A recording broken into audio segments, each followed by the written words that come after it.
ყოველივე ზემოთქმულიდან გამომდინარე მიზანშეწონილად მიგვაჩნია საქართველოს რესპუბლიკის უზენაესმა საბჭომ რეფერენდუმში გამოხატული ხალხის ნების გათვალისწინებით სოფლიოს ცივილიზებულ ერთა წინაშე გამოაცხადოს საქართველოს დამოუკიდებელი სახელმწიფოებრიობის აღდგენა.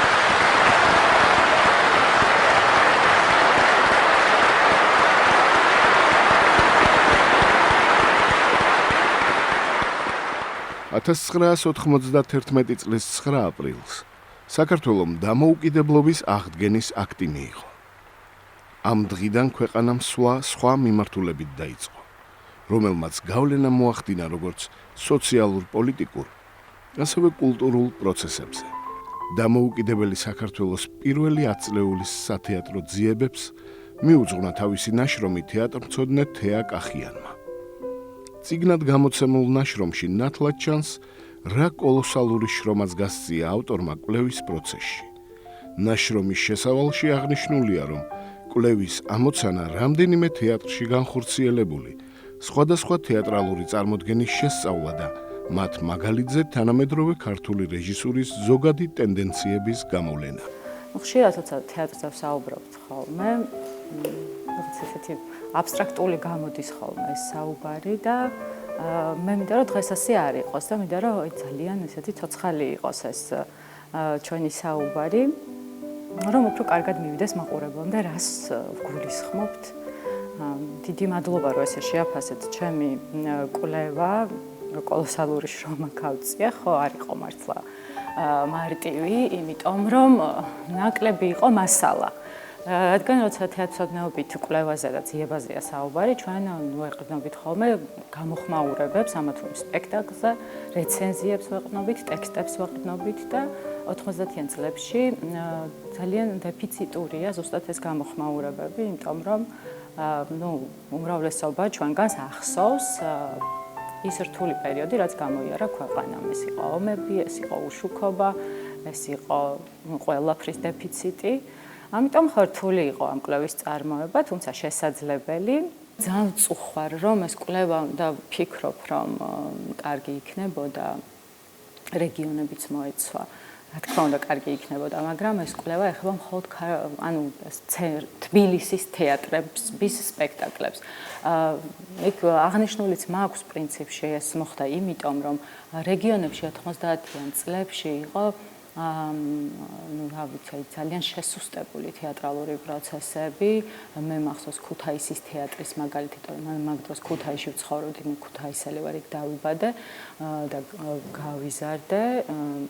ანუ აბსოლუტური, რა ვიცი, ისეთი ის იყო რა ჩაკეტილი, უშუქობა, მაყურებელი ვერ დადიოდა თეატრში და ნუ სხვა თეატრებშიც ესეთი მდგომარეობა იყო გარკვეული გამონაკლისების გარდა და პრინციპში ის რა ამოცანაც ჰქონდა ამ კვლევას, რომ ტენდენციები გამოევლინა, მე მგონი შეასრულა ეს ამოცანა და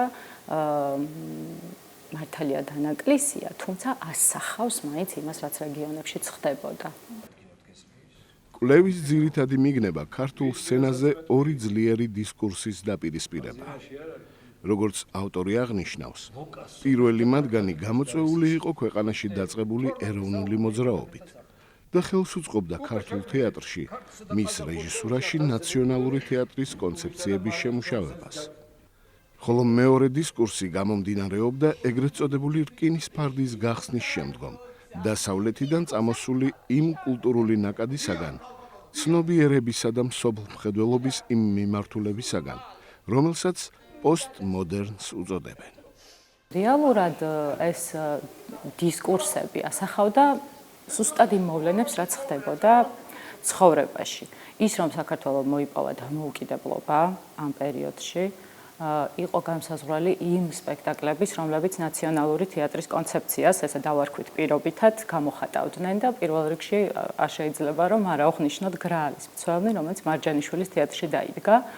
რეჟისორმა დავით ანტღულაძემ დადგა ეს სპექტაკლი და ის გამოხატავდა აბსოლუტურად აი ამ ცნობიერების, აი ამ მდგომარეობას, რომ ქართველებს აქვთ მისია დიდი მისია, რომ ისინი არიან გამორჩეული, ჩვენ ვართ გამორჩეული, ასე ვთქვათ, ერი და ცდილობდა, რომ პატრიოტული მოტივები გაეღვივებინა საზოგადოებაში, რაც რეცენზიებში აღწერილია, რომ მაყურებელმა აიტაცა, სპექტაკლები მიდიოდა ანშლაგით, იმდენად ეხებოდა ეს ერის, ასე ვთქვათ, გრძნობებს, რომ პარტერში საქართველოს დროშაც ფრიალებდა, ასე წერია. მამა ჩემი მეფე ერეკლე და ჩემი ძმა გიორგი მეფე არ გემადლიერებოდნენ თუ არ ვწდები. დიდი ერეკლე ჩემს ერთგულებაში არასოდეს დაეჭვებულა.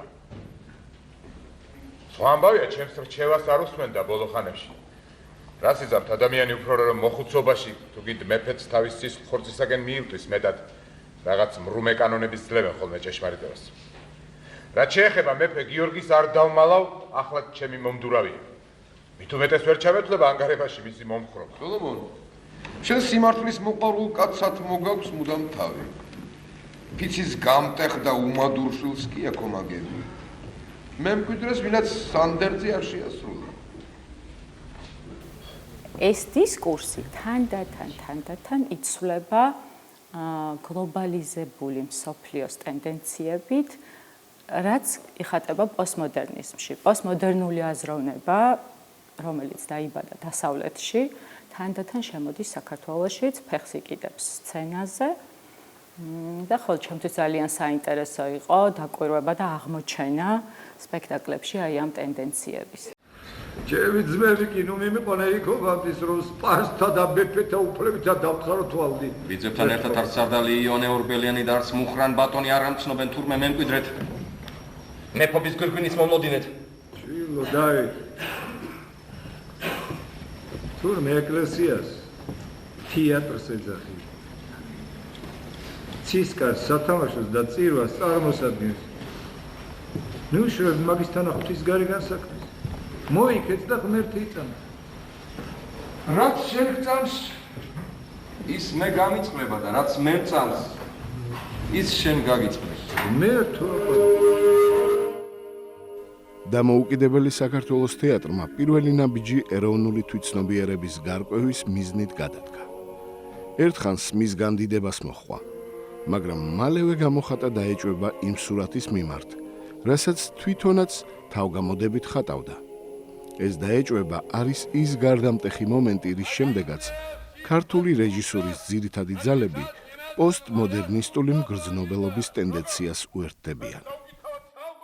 90-იან წლებში, თუ არ ვცდები, 91 წელია, რუსთაველის თეატრში იდგმება აღდგომა გაუქმებულ სასაფლაოზე, რეჟისორი გოგა თავაძე და გიორგი ბარაბაძე არიან ავტორები და შემოდის პერსონაჟი მენატურე ჩოხოსანი, რომელსაც სხვა ფუნქცია არ გააჩნია. ეს არის აბსოლუტურად, ესე ვთქვათ, სიმბოლური და კარგად გამოხატული აზრი, თუ როგორ შეიცვალა პათეტიკურად ეროვნული სამოსი სცენაზე მენატურე ჩოხოსანით. პირდაპირ სახიელი ცვლილება და ტრანსფორმაცია განიცადა, ასე ვთქვათ, აი ამ კულტურულმა კოდმა. ირაკლი სამსონაძის დრამატურგია, ასე ვთქვათ, აიტაცეს რეჟისორებმა, მაშინვე რამდენიმე თეატრში დაიდგა ეს სპექტაკლი, გიორგი შალუტაშვილის დადგმა ახმეტელის თეატრში გვაქვს საკმაოდ რცლად გაანალიზებული კვლევაში. შემდეგ ასევე იდგმება მისი ორი პიესა, ტრიპტიქია ირაკლი სამსონაძის, ეს არის აღდგომა გაუქმებულ სასაფლაოზე, იქ სადაც ზღვარად მოედინება და ტელეშოუ მიწისძვრის სინდრომით დაავადებულთათვის. აი ამ პიესებმა, ასე ვთქვათ, მისცა რეჟისორის საშუალება ეწარმოებინათ ეს ძიებები. პარასკევია პარასკევს დღესა აი ამ ადგილას დიდი ამბები დატრიალდება, გამიგე? ოპერის მომღერალი ამღერდება. ჩვენი აუბავთ ხმას. ყველანაირი ხმა იქნება ძლიერი და სუფთა ხმის გარდა, გამიგე? რატომ არ იცი? იმპერატიული ტონი რეჟისორების, სათქმელის აუცილებლად რაღაცა კონკრეტულ ფორმაში მოთავსება. ეს აღარ არის უკვე ასე ვთქვათ, ესეთი აუცილებელი მოცემულობა. რეჟისორები ამბობენ და ძალიან ასეთი მახსენდება სულ ერთ-ერთ ინტერვიუში დოიაშვილის ფრაზა, რომ მე თუ ვიპოვე სპექტაკლში კონკრეტული ფრაზა, სპექტაკლში არა, პიესაში, თუ ვიპოვე კონკრეტული ფრაზა, თუ რატომ ვდგამ მე ამ სპექტაკლს, თავისუფლად შემიძლია ვთქვა, რომ მე ის აღარ მჭირდება, აღარ დავდგამ. და სწორედ ეს გამოხატავს ჩემი აზრით იმას, რომ პროცესი დადგმის და შემოქმედების არის კვლევა და არა რაღაცის მტკიცება და ეს არსებითი მომენტია. აი ეს ფილოსოფოსი. და ალბათ სიცოცხლეში ღმერთებთან კამათაც არ ერიდებოდა.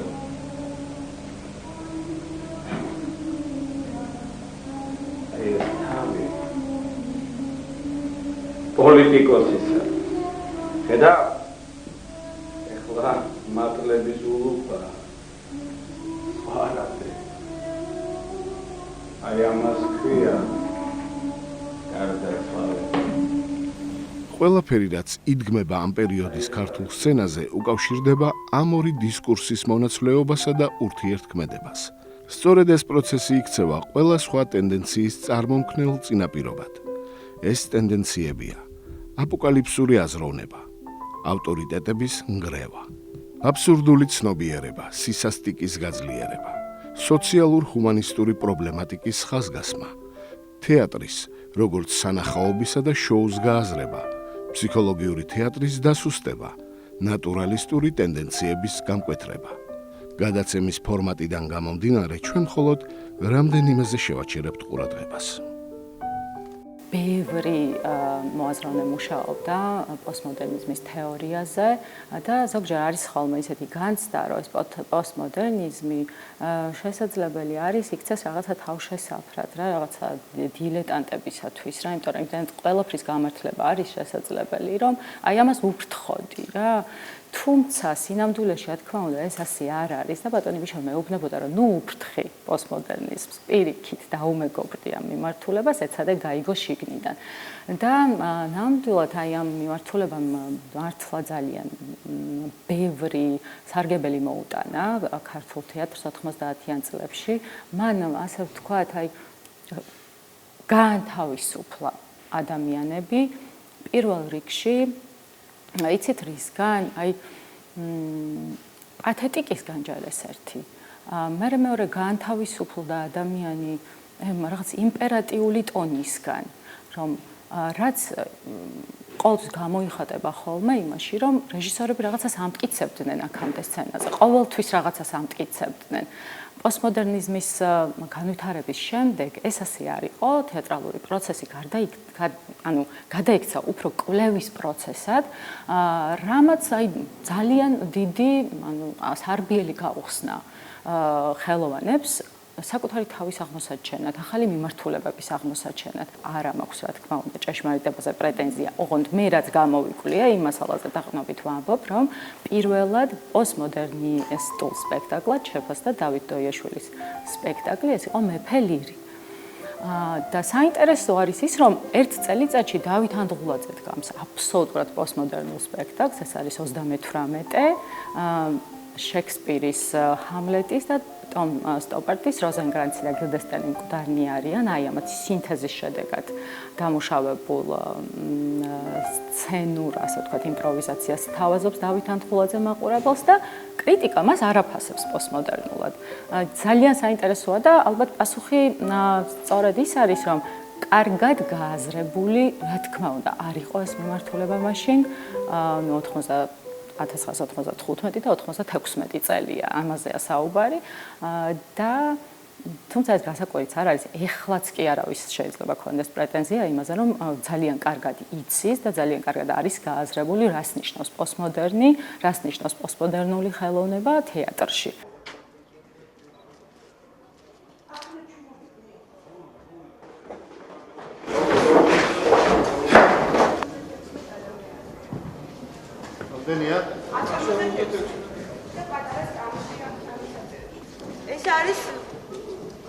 ევროპული სტანდარტების გაკეთებული, თავის მხრივ უნიკალურია ტექნიკური შესაძლებლობა.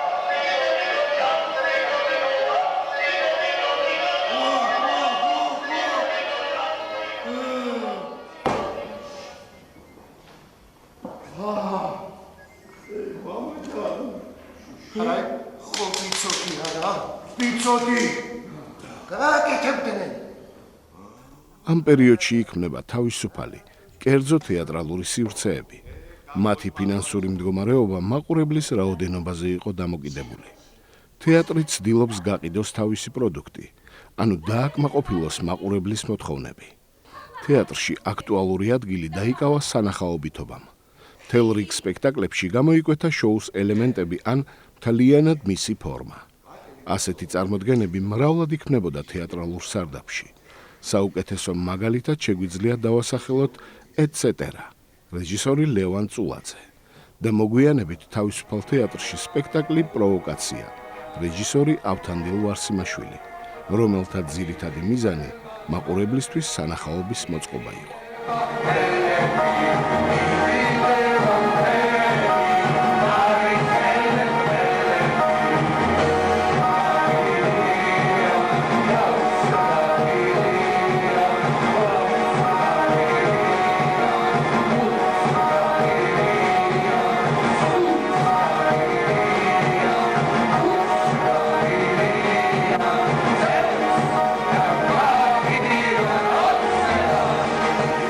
ამ პერიოდში შესამჩნევი გახდა საწყისებთან დაბრუნების ტენდენციაც.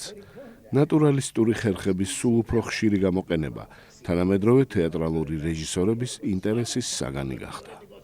თეატრალური სარდაფი გაიხსნა სტრინდბერგის სიკვდილის როკვით. და ეს სპექტაკლი იყო სწორედ ნატურალისტური. საინტერესო იყო ის, რომ დიდებული რუსთაველის სცენიდან მსახიობებმა გადაინაცვლეს თეატრალურ სარდაფში და ითამაშეს ავთანდილ ვარსიმაშვილის ხელმძღვანელობით ნატურალისტური სპექტაკლი სიკვდილის როკვა.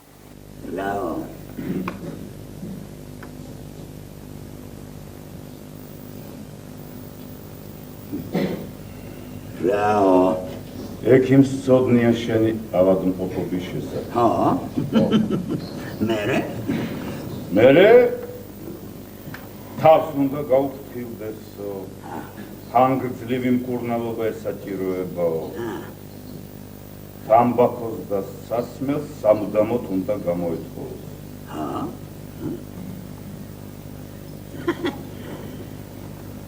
საჭმელი? რა, საჭმელი. საჭმელზე რა თქვა რა? მხოლოდ რძის ნაწარმია. ნატურალიზმი არის, ასე ვთქვათ, ფსიქოლოგიური თეატრის წინამორბედი. ნატურალისტური ტენდენცია ქართულ თეატრში დაიწყო, რა ვიცი, მე-20 საუკუნის დასაწყისიდან. და ეს ამ ნატურალიზმში გამოიხატებოდა ძალიან ბევრი ისეთი აზრი და იდეა, რომელიც შემდეგ მოგვიანებით გამოჩნდა. აი მაგალითად სისასტიკეც. აი ნატურალიზმში აისახა ეს სისასტიკე, ისევ დავესესხები მიშა კალანდარიშვილს, როდესაც შალვა დადიანის განწმენდის სასახლე დაიდგა და ეს იყო ნატურალისტური სპექტაკლი. მაშინ მაყურებელმა ვერ მიიღო ეს სპექტაკლი და ამბობდა მაყურებელი, რომ ვერ ვხვდებით, ვერ გავიგეთ რაზეა საერთოდ ეს სპექტაკლი, იმიტომ რომ მთავარ გმირს გადაწყვეტილი ჰქონდა აბსოლუტურად ყველა სიმახინჯის მოსპობა. და შემდეგ ის კლავდა საკუთარ შვილს და თავსაც იკლავდა. და ბატონი მიშა აღნიშნავს, რომ მაყურებელი არ იყო მზად ეღიარებინა თვითონ შიში და სისასტიკე ამ პიესის მთავარ გმირებად. და აქედან იყო გამოწვეული მაყურებლის დაბნეულობა. ანუ რეალურად გარკვეულწილად ყოველ ესთეტიკას სჭირდება რაღაცა მომზადება. ანუ ესთეტიკის აღქმა მაყურებლის მიერ ხდება თანდათანობით. ამიტომ მგონია, რომ ამ რეჟისორებმა ძალიან დიდი საქმე გააკეთეს იმისთვის, რომ ნახტომები შემდეგ, ეხლა თუნდაც ეს წარმატებები, რაც დამოუკიდებელ თეატრებს აქვთ საქართველოში, ყოფილიყო რეალური და შესაძლებელი. თან ეს ხო არ არის რეალურად დიდი პერიოდი, 10 წლიანი პერიოდია, 10 წელი არის სულ რა და მე მგონია რომ ძალიან წარმატებული იყო. მეკითხებოდა ერთი ჟურნალისტი, ჩვენთან პირველ აღზე მეკითხებოდა, რომ აი რამდენად შედგაო რა ეს სპექტაკლები, რამდენად წარმატებულია და რამდენად მაღალ ხარისხში იყო მომზადებული რა ეს პროდუქტები. ვფიქრობ, რომ არ არის კონკრეტული სპექტაკლის წარმატება ამ შემთხვევაში ძალიან მნიშვნელოვანი, იმიტომ რომ ჩვენ ვლაპარაკობთ პროცესზე. მთლიან სურათში და მთლიან პროცესში ამ ადამიანების მუშაობამ, რეჟისორების და ხელოვანების ერთობლივმა მუშაობამ ძალიან დიდი შედეგები მოუტანა მთლიანად ქართულ თეატრს და დასახა მომავლის განვითარების გზები. ლამაზად უნდა დავასაფლავ. უნტეროფიცრები გვირგვინებს მოიტანენ. თაიგულებით მოირთვება აქაურობა. გამოსათხოვარ სიტყვას პოლკოვნიკი იტყვის. არის რატომაც თქვა შეუნდე უფალო ცოდვილთ რამე თუ არ უწყიან რასაც ჩადიან გურთ მე ჩემი ქმარი მიყვარდ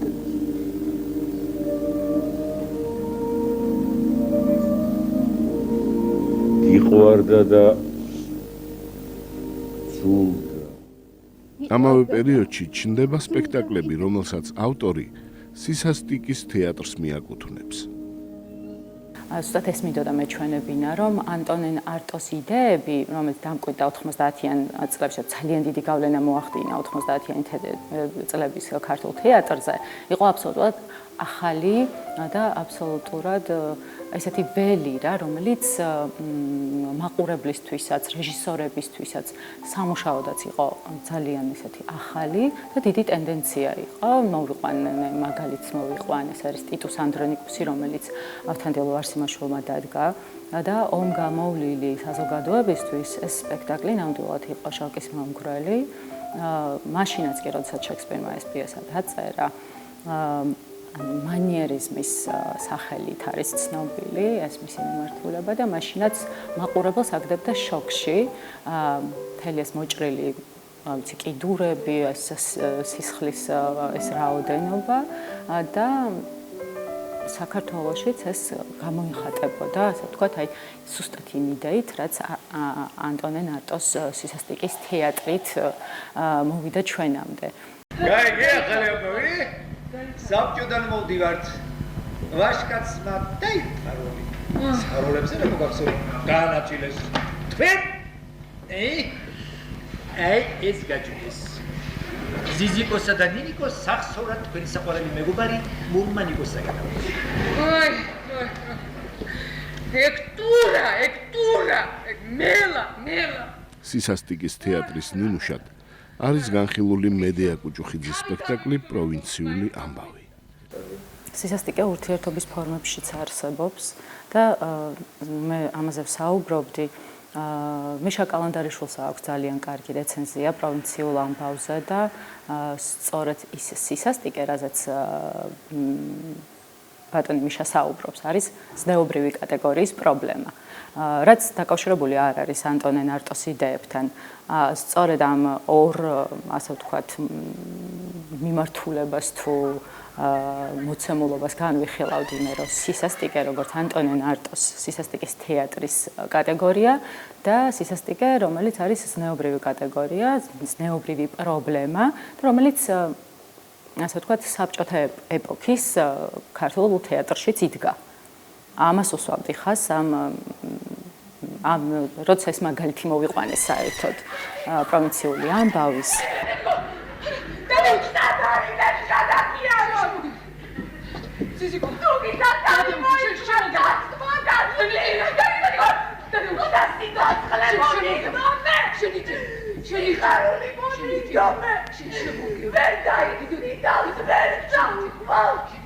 Leo!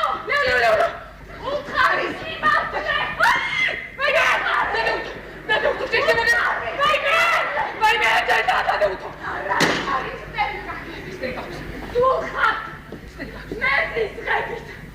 ერთხელ ხონდა მე თქვენ მეგურება. თქვენი გაჭირვება გეყოფა. რა ვქნა? რა ვქნა ჩემ თავს რა უყო?